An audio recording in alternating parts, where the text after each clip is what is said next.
بسم الله الرحمن الرحيم. بعد تنحي الرئيس حسني مبارك عن الحكم، بدأ القلق في الكنيسة في مصر إلى أبعد ما يكون، وزاد القلق لما وصل الإسلاميين إلى الحكم.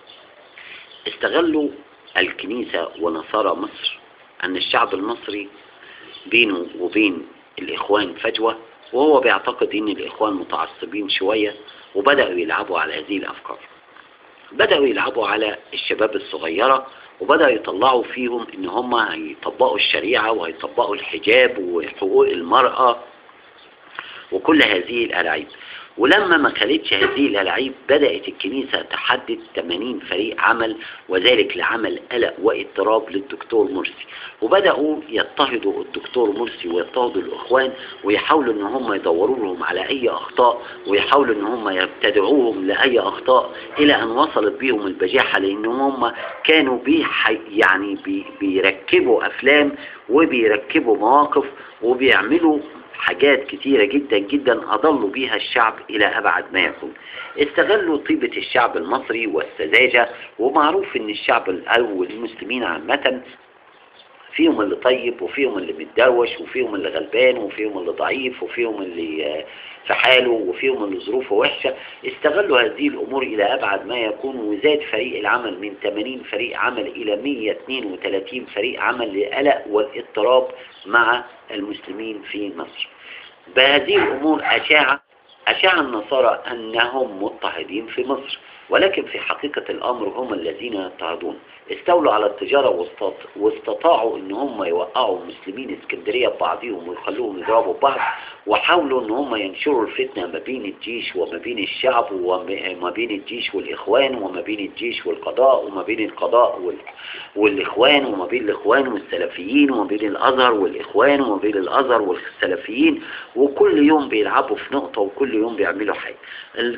بعد كده فوجئنا بان هم بدأوا يعملوا فرق عمل تزيد اكتر، وهي عبارة عن تدمير اقتصاد مصر. تبرع الدكتور نجيب ساويرس ب1.5 مليار للكنيسة، وذلك لدعم او ميزانية دعم تدمير اقتصاد مصر. لما كانت الحكومة بتلم القمح ب400 جنيه، بدأوا هم يلموا القمح ب800 وب900 وب1000 جنيه وياخدوه في الصحراء ويحرقوه بالبنزين علشان يعملوا فجوة في القمح، نقص في القمح، وفي نفس الوقت نقص في البنزين اللي بيؤدي إلى سوق السوداء، وسوق السوداء بيغلي الأسعار، وإذا ارتفعت سلعة ترتفع كل الأسعار. بدأوا يلعبوا على البنات ويتتبعوا أخطاء البنات بحيث إن هم يوقعوا البنت ويشوفوا أخطائها إيه، وبدأوا يعملوا إيميلات وهمية. بيقعد الواد المسيحي او الواد النصراني بالمعنى الاصح على الايميل، يعمل له 5 6 7 8 10 15 ايميل وهمي، ايميل باسم بنت، ايميل باسم مطلقة، ايميل باسم مرة متجوزة، ايميل باسم واد مسلم، وياخد الصداقات ويبدأ يتتبع ويبدأ يحكي روايات وقصص ويوقع البنت في الفخ. وبعد كده ياخد رقم تليفونها ويبدأ يكلمها عن طريق تاني او يبعث لها من اماكن اخرى، بحيث ان البنت تقع فيه ويتتبعوا هذا الامر. بدأوا يضطهدوا البنت المسلمة في المواصلات ويحاولوا ان هم يقعدوا جنبها ويزنقوا بحجة ان البنت المسلمة ساقطة وممكن ان هي تتساهل في جسمها وتعمل اي شيء.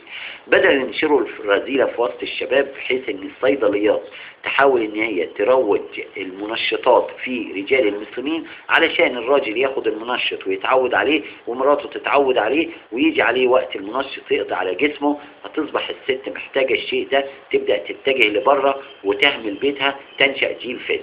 محاولة ان بدأوا بيتتبعوا البنت المحترمة بنت الناس، وبيحاولوا بقدر الامكان ان هم يتتبعوا البنت اللي ملهاش اي ماضي، بحيث يا اما يوقعوها في الرذيلة، يا اما يدخلوها دين الاسلام النصارى، يا اما يبلبلوا افكارها فيه. وبدأوا يضطهدوا البنات من اولى اعدادي، تاني اعدادي، تالتة اعدادي، والدبلوم والكلية، بحيث ان هم بقدر الامكان، واستغلوا فرصة ان الناس عندها ظروفها وحشة، وان الاب مش يعني بيعمل بيته بحيث ان هو يجري ورا الشغل علشان يشتغل بدل الشغلانه 2 و3 علشان يكفي، واستغلوا ان الام بتشتغل وان الاب بيشتغل، وبناء عليه استغلوا سذاجة الشعب وسذاجة الشباب الصغيرة البنت والولد بقدر الامكان يعملوا على افساده. بدأوا ان هم يقالوا التقسيم، وبعد كده رفضوا عملية التقسيم ليست حبا في المسلمين، ولكنهم لما راجعوا نفسهم لقوا ان هم بيكسبوا من المسلمين 20 مليار جنيه سنويا، وان هم لو قعدوا مع بعضهم مش هيكسبوا اكتر من 7-8 مليار جنيه، وبناء عليه خسارة ان احنا نسيب لهم الفلوس دول نقعد في وسطهم ونشتري ونبيع منهم ونكسب منهم 20 مليار، والشقة ام مليون نشتريها منهم ب2 مليون. وبدأوا يعملوا العملية دي في مدينة الإسكندرية، واستطاعوا في مدينة الإسكندرية ضرب المسلمين مع بعضهم واستغلال أكبر عدد ممكن من الفتيات وإرغامهم في الخطيئة. وهذا ليست من بالعافية، ولكن ده من رغبة هذه الفتاة. استطاعوا شراء بعض الناس اللي هم ما عندهمش لا مبادئ ولا قيم، اللي هم رئيس مجلس إدارة أو مدير عام أو موظف، بحيث ان هو يقنع الشعب ويصدر قوانين تبلبل ويعرقل العمل. استطاعوا ان هم يشتروا بعض الناس في المصالح الحكومية علشان يقطعوا المية ويقطعوا النور ويخنقوا الشعب، وبيسيعوا في وسط الناس ان الموضوع ده ما كانش بيحصل ايام حسني مبارك ولكن بيحصل ايام مرسي. وبناء عليه فعلا نجحوا في ان هم يوصلوا المعلومة دي للشعب الساذج اللي مش بيعرف يفكر، وبيحاولوا بقدر الامكان. بدأ اللعب من جميع النواحي والضرب من جميع النواحي على الشعب المصري لتدميره اقتصاديا وعلميا وفكريا، وبدأت السيطرة على التجارة بالجملة، وبدأت السيطرة على المصالح الحكومية، وده كان نتيجة ان حسني مبارك ايامهم كانوا مسمينه المجدس حسني مبارك ساعد النصارى في بناء أديرة كتيرة جدا جدا، منهم دير الأنبا صمويل أكبر دير في العالم ومساحته تتعدى 40 أو 50 مليون متر، وهو عبارة عن قلعة فيها مصانع وفيها ناس متهربة نصارى عليهم أحكام، واستغلوا هذه الأمور في الفوضى والهمجية. بدأت مجموعة من النصارى تحارب عن طريق عمل أوراق مزورة، وعن طريق الفتيات مرة، وعن طريق التعليم، وعن طريق الأسعار، وعن طريق الاستغلال، ومن جميع النواحي، إلى أن استسلم الشعب وقرر بأن ما يحدث من سببه الدكتور مرسي.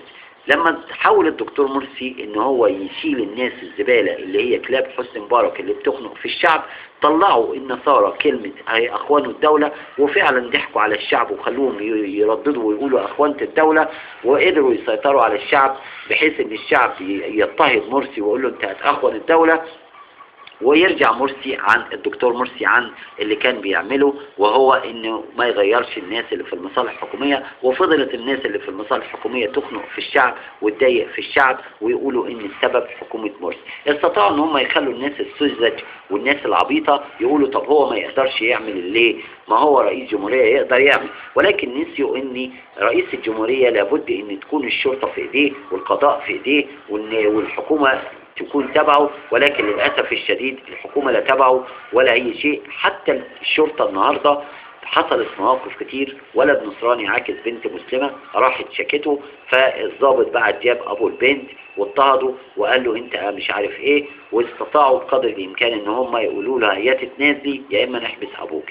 يعني ما زالت حتى الآن كلاب حسني ترعى في المصالح الحكومية في مصر، والسبب هو النصارى اللي بيشتروا الناس بفلوسهم، وبيشتروا الناس اللي ما عندهاش لا مبادئ ولا قيم، وبيحاولوا ان هم يبعبعوا في الشارع وينشروا القلق والفوضى علشان يبوظوا الدولة ويسقطوا الدولة.